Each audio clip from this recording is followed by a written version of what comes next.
ED ने जो 2 arresting की थी सहारा के तरफ से, उसमें अपडेट आ चुका है। 14 जुलाई को सुनवाई थी कलकत्ता के कोर्ट में, और इसकी सारी कहानी इस वीडियो में हम आप लोग को बताएंगे। क्योंकि रिफंड के क्षेत्र में कुछ हो नहीं रहा है, तो अगला प्रक्रिया था ईडी का कि अरेस्टिंग करे और जांच करे कि आखिर रिफंड हो क्यों नहीं रहा है, पैसा आया वो गया कहां। इसलिए इस सब केस पे नजर बनाए रखना जरूरी है।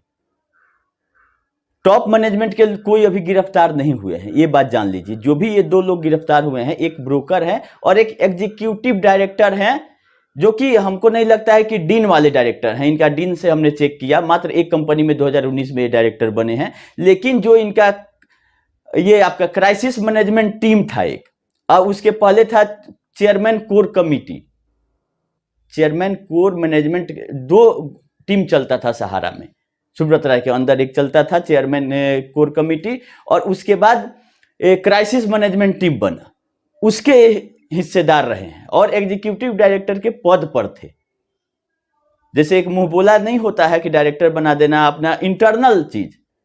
और इनका यही कोर्ट में कहना है कि हमारे पास से कोई भी ऐसा चीज सीज नहीं किया गया है जो कि गड़बड़ है, लेकिन जो टॉप मैनेजमेंट है वो अपने आप को नहीं पेश किया है, जिसमें मेन आ रहा है सुब्रत राय सहारा का, उनके दोनों बेटे का, जो कि देश भी छोड़ चुके हैं। ये चीज पहली बार क्लियर हो रहा है। 6 पेज की ऑर्डर की कॉपी हमारे पास आ चुकी है, जो सुनवाई हुआ है 14 जुलाई को।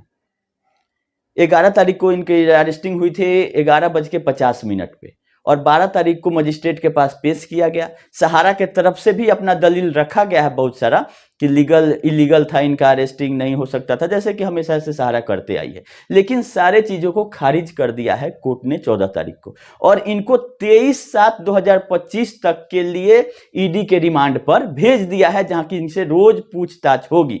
बहुत विस्तृत ऑर्डर है 6 पेज का, लेकिन उसमें से मुख्य बात हम आप लोग को बता देते हैं, जो अभी तक हम लोग बोलने में हिचकिचाते थे कि सुब्रत राय के बाल बच्चे विदेश हैं कि नहीं है, उसका क्या प्रमाण है। इस ऑर्डर में लिख दिया गया है ईडी के तरफ से कि जो सुब्रत राय सहारा थे उनकी तो देहांत हो गई है, लेकिन उसके बाद जो उनके दोनों बेटे जो कंट्रोल करते थे सारे चीजों को, और जयव्रत राय उनके भाई, ये लोग इंडिया से बाहर हैं, और अपने आप को बहुत नोटिस देने के बावजूद भी पेश नहीं किया है, उपलब्ध नहीं कराया है जांच एजेंसियों के सामने। और इनका ये लोग बेल मांग रहे हैं। जो 2 लोग अरेस्टिंग जिनका हुआ है, उनको बोला जा रहा है कि इनको आप छोड़ दीजिए, लेकिन कोर्ट ने मना किया, बोला कि इस स्थिति में हम नहीं कर सकते हैं।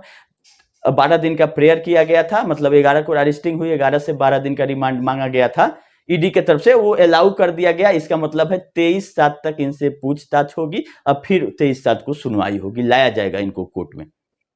और बहुत बड़े बड़े खुलासे इसमें आ रहे हैं। हम लोग ये मान रहे थे कि जांच एजेंसियां स्लो काम कर रही है, ठीक है स्लो काम कर रही है, लेकिन इसमें देखने के लिए मिला है कि ये, आप लोग को पता होगा कि ईडी का जो ये हुआ था सर्च, वो हमारा इंडिया के लिए केवल हुआ था, जो क्रेडिट कोऑपरेटिव सोसाइटी हुई थी। और 31 मार्च 2023 को एक कंप्लेंट रजिस्टर्ड हुआ है, मात्र 2 साल हुआ, उसके अंदर में इतनी सारी अटैचमेंट हो गई, और 2 लोगों को अभी तक जो मिले हैं उनको उठा के ले गया गया है। और 23/7 को पता चलेगा और सारी चीजें इसमें। जो 6 पेज का ऑर्डर आया है उसमें भी बहुत ऐसा चीज लिखा हुआ है जो कि आप लोग को जानना चाहिए। पहला कि कैश का बहुत बड़ा हेरा फेरी है। आखिर इनका अपराध क्या? अपराध यही है कि हम लोग जो 2 साल 3 साल से चिल्ला रहे हैं कि सहारा की संपत्तियां थी, ऐसा नहीं था कि नहीं थी, लेकिन जब 2016 के बाद बिक्री शुरू हुआ, वो सही दिशा में नहीं गया। जो पैसा आ रहा था उसे रिफंड होना चाहिए, कोर्ट के ऑर्डर का कंप्लायंस वो नहीं हुआ। ये अपना जैसे तैसे 420 वाले रास्ते पे चला गया कि बेचो खाओ, कोई कुछ नहीं करेगा। लेकिन थोड़ा देर लगता है, लेकिन समय पे आपको जरूर उसका फल मिलता है। वही हुआ है। 2016 के बाद जो भी जमीनें बिकी हैं उसका पैसा सहारा सेबी में जाना चाहिए, पहला नंबर। दूसरा, अगर कैश आप लेते हैं तो कैश भी सहारा सेबी में अगर जमा कर दिया गया रहता तो बच जाते। लेकिन इसमें एक सामने आया है बात, जो कि सीज हुआ था ईमेल आईडी चेयरमैन के ऑफिस से। उसमें एक प्रॉपर्टी का जिक्र है जिसमें 245 करोड़ डीडी से लिया गया है और 145 करोड़ कैश में लिया गया है, जिसको अनिल इब्राहिम जी ने एक्सेप्ट किया है कि कैश का हेराफेरी हुआ है और टॉप मैनेजमेंट के कहने पे हुआ है, जिसका देखरेख पहले सुब्रत राय सहारा करते थे, उसके बाद उनके दोनों बेटे कर रहे हैं। ये कबूलनामा है इब्राहिम का, ये बहुत बड़ा चीज है। और मुख्य 4-5 जो फैमिली मेंबर हैं सुब्रत राय सहारा के, उनका ही नाम आ रहा है इसमें। आप लोग ध्यान दीजिएगा कि ओपी श्रीवास्तव का नाम कहीं से नहीं अभी ये हुआ है, आउट हुआ है। आप लोग देखिएगा कि रियल एस्टेट और हाउसिंग वाले में ओपी श्रीवास्तव कहीं नहीं पकड़ा गए थे, और इसमें भी ओपी श्रीवास्तव बचते हुए नजर आ रहे हैं। अब आगे की में क्या होगा नहीं होगा हमको नहीं पता है। इसमें स्वप्ना राय का नाम आ रहा है कि वो बिजनेस उनको संभाल रही थी, दोनों बेटे संभाल रहे हैं, जयव्रत राय संभाल रहे हैं, सुब्रत राय सहारा जब तक थे तब तक संभाल रहे थे, लेकिन ओपी श्रीवास्तव का नाम दोनों में से कोई अभी तक शायद नहीं लिया होगा, जिससे कि इस ऑर्डर में ओपी श्रीवास्तव का नाम नहीं है। जिनका नाम है उन्हीं का हम जिक्र कर सकते हैं, जिनका नाम नहीं है हम लोग नहीं बोल सकते। तो ये रहा बात कि सुब्रत राय सहारा के बाद उनके दोनों बेटे सब कुछ संभाल रहे थे, और कैश जो हैंडलिंग हुआ वो उनके कहने पे ही हुआ। ये कबूलनामा है इनका, और लगातार अब 12 दिनों तक पूछताछ होगी। और कोर्ट ने यह भी आदेश दिया है कि हर एक 48 घंटा के बाद, माने 2 दिन पर इनका मेडिकल टेस्ट होगा।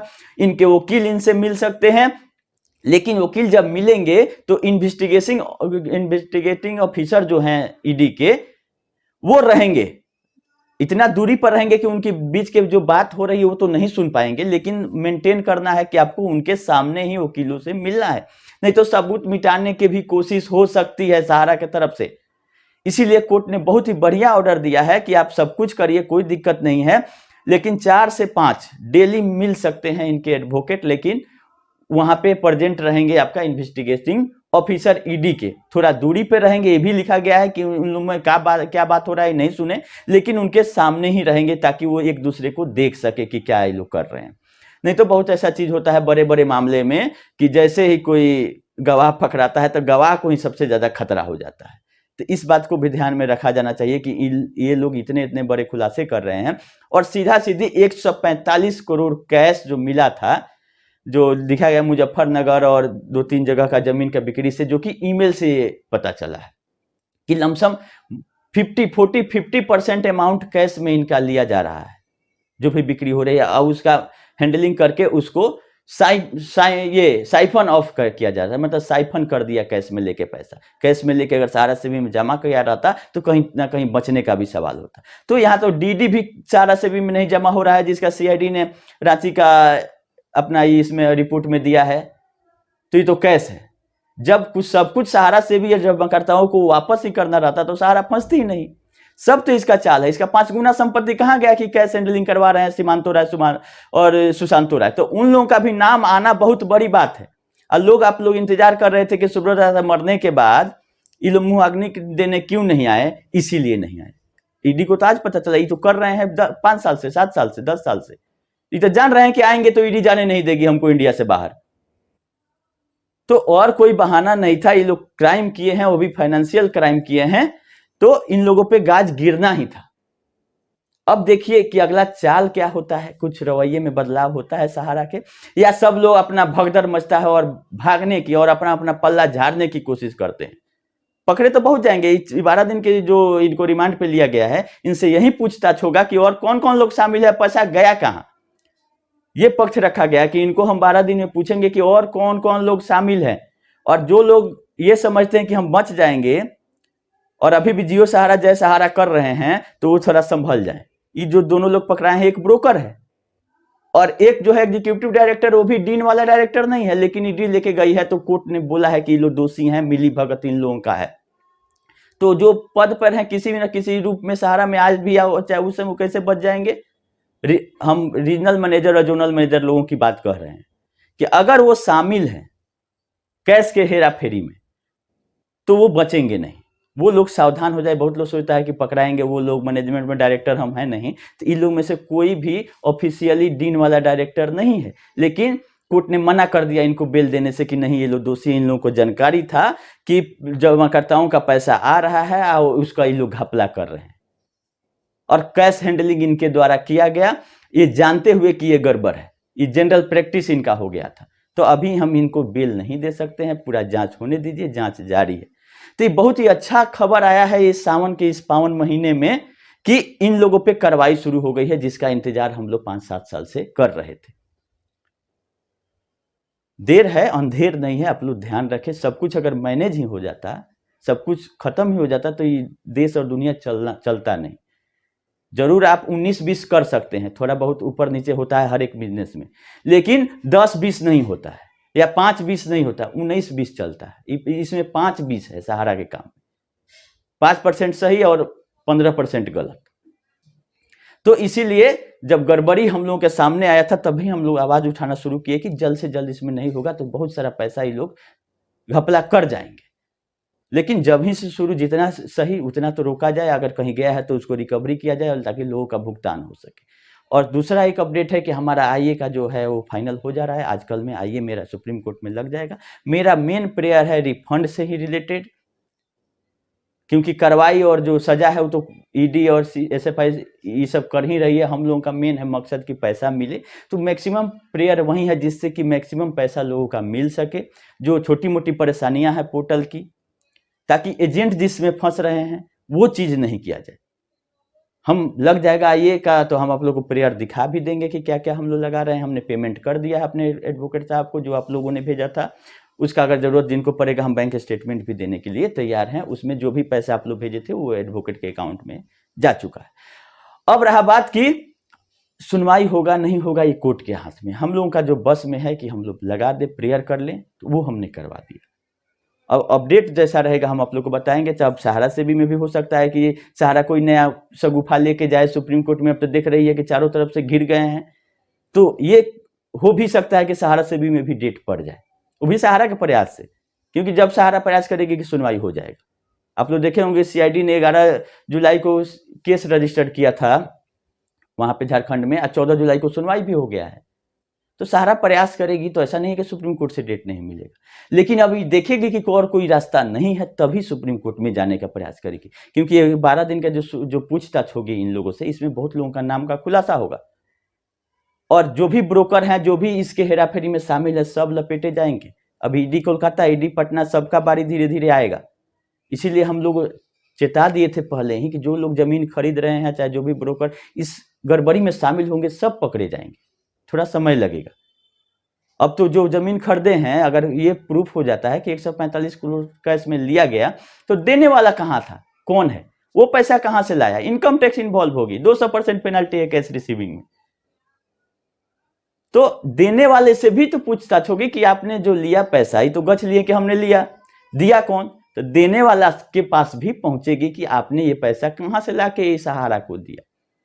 तो ये जो लाशा है, लाशा हम लोग भोजपुरी में बोलते हैं, बहुत लोग इसमें सटेंगे धीरे धीरे। घबराने की बात नहीं है। जो लोग समझ रहे थे कि हमारे देश में ऐसी व्यवस्था है कि जिससे हम फ्रॉड करके बच जाएंगे, कुछ दिन तक उसको टाल सकते हैं, पूरा पूरी आप नहीं बच सकते हैं।